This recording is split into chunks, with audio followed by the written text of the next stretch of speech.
Like, how you feeling over there as a Tigers fan right now, there, Smitty? Well, are I you think that's a panicky, great. or are you saying we're gonna make it? We got this lead. The Guardians / Indians are creeping up on us. They got their bow and arrows out, ready to shoot us, but maybe not.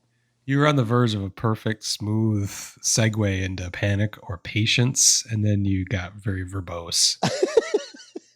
but nice try. Yeah, let's go ahead. I mean, we created panic or patience, I don't know, three years ago maybe, but that was always meant for like the beginning of the season because people would fly off the handle after 4 weeks or whatever was happening. Sometimes after like 3 games. yeah. But I thought it made a lot of sense to do panic or patience now. We're basically a month after the All-Star break. There is lots of consternation that I hear on Detroit Sports Talk Radio, Chicago Sports Talk Radio. I'm going to focus on the Tigers right here. We'll get to the Cubs later on in the show. But Tigers are now 11 and 14 after the All-Star break. That's like tied for 15th. No, it's worse than that. It's like 18th or 19th in the majors. It's also tied with the Yankees. It's better than the LA Dodgers, believe it or not. But it is behind your Chicago behind White Sox. Sox. Yeah. And the Cubs are like, well, I forgot to add it up after this. It's about the same as the Cubs. But guess who the worst team since the All-Star break is? The Oakland A's. Well, that would be the Los Oaklamento A's, but no, it is your San Francisco Giants. Oh, well, that's fair. Yeah. I don't even think we're doing a Giants segment this show, are we? I can't. Okay. Yeah, I don't blame you. I'm not doing an A's segment, so. Yeah, West Coast. No, sorry, no props today. I didn't put I do the Sox type thing cap because we're not doing West Coast props with the Dre Sox cap, so or Ice Cube. Well, we do the fantasy minute occasionally here. That was the West Coast minute. That's all they deserve. The Tigers, a lot of the angst in Detroit is that they've been so good this year. They have a lot more people paying attention, namely a lot of football fans that freak out over every loss and don't understand it's 162 games. It's the same type of football fans that are pissed off if the team doesn't score on every single drive. I'm just noticing a lot more meathead conversations about the Tigers just because they're top of mind, the big news in Detroit now. And they've been so good for so long. So people are also frustrated with Scott Harris for not trading for more assets at the deadline.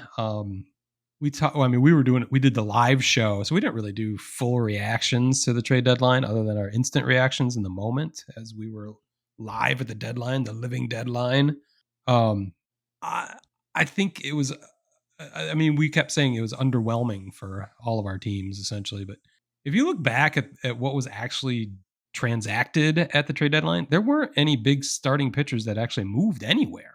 The market just wasn't there. And that was kind of my argument going into it, is like, I'm not blown away with anything that's available at the trade deadline, unless they were going to throw in, Joe Ryan, or I forget the other big pitcher's name that was just a crazy rumor that, of course, never came to fruition. But there just wasn't the quality, certainly of starting pitchers out there. So I can't blame Scott Harris for that. The big bat that the Tigers did not get was Eugenio Suarez, who I think has like 20 strikeouts and 1 home run in his time now with Seattle. So that was kind of predictable for a 36-year-old having a career first half. He was due to regress. I wasn't frustrated by that. I would have liked to get a little more high-end bullpen help. They did add quite a bit, but you saw the Yankees added more than anyone in their bullpen. And those guys, well, at least they started out pretty mediocre. I think they've kind of leveled off, but but the Yankees are in a free fall as well. So if I'm gonna be forced to choose one, panic or patience, I'm patient with the Tigers. They've got 6.5 game lead in the Central. I'm not worried about the Guardians. I'm not worried about the Royals, who are 9.5 back. Yeah, I wouldn't worry about them. The Twins gave up on the season by trading 10 of their 26-man roster. I know, that was crazy. I just saw another headline. I got to read more about this, but I think they were we've been talking about it all year with the Ishbia situation. He was in line to purchase the Twins from them. So that fell apart. Now they're like pulling the team off the market. Like the family is not selling the team. So I don't know what's going on in Minnesota. I think it was CC Sabathia that coined the phrase "the weird ass Minnesota Twins." They continue to be a weird ass organization. I'm not worried about the division. I guess the other part I would say is I'm glad they're kind of floundering right now. If they're gonna have a cold streak, let's do it now. Get it out of the way. Get back going. Late August and September, and get things moving again. A little. That's a little bit pie in the sky, just because you got to have the rotation to pull you through. And the bullpen, if you don't have the rotation, as pitching chaos proved last year, we don't have that same kind of bullpen. The rotation is deeper than it was last year, but that's not saying much considering we had 1.5 guys. Although one of those still is Tarek Skubal. Flaherty has made me nervous. Although the game Tuesday, I think he pitched really well. It's just a lot of your favorite inning, a lot of luck. Yeah, that was there. That was a classic Minnesota Twins inning. Where piranhas. Yeah, they just you're like, oh my God, our pitcher's pitching great. He's letting up. They're hitting balls exactly in between every freaking player on the field. Yeah, he hadn't been very good.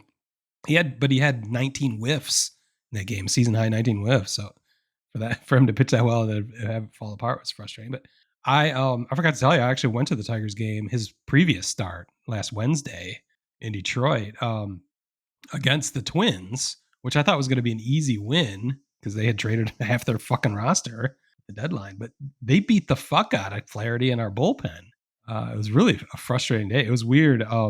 Tigers got down early, and then they came back and went up 4-3 after home runs from Spencer Torkelson and Kerry Carpenter, who are both happen to be on my fantasy team. So I was feeling good about things after the third inning. So I took a walk, wanted to do a couple laps around Comerica Park. It's a beautiful park. Wanted to get out of the sun for a bit.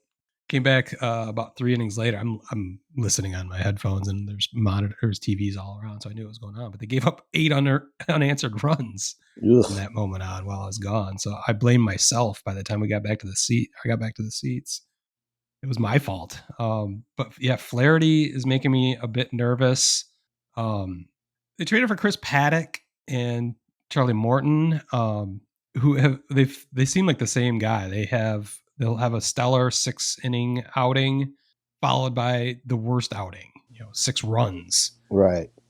So I'm not sure what to expect out of those guys other than some rotation depth, innings eaters. Casey Mize frustrates. I'm worried about him getting injured at any moment, but in the meantime, he'll have like the shakiest quality start imaginable. He's always on the edge of giving it up, but he somehow works through things. But he just makes me nervous, but not panicking. Okay. keep telling myself that. But, again, with a large lead in the Central, few threats. I mean, the Guardians did cut off, I think it's 9 games off the Tigers' lead since the All-Star break, because they have the 3rd best record in all of baseball since the All-Star break. So I don't think they're capable of continuing that. So yeah, I'm gonna go with patience for sure for the Tigers. I'm gonna check my notes, make sure I didn't have any more. Need a little patience. Yeah. That's in my intro, my imaging for the intro for this segment. So I've been walking the streets tonight. Sounds a little better than that, but I don't think so. All right, we'll put it to the test. Yeah. So yeah, that's all I've got for panic or patience. Do not panic, Detroit. We got this. We're all right. Once we get to the playoffs, it may be a different story, but I'm not worried about getting there.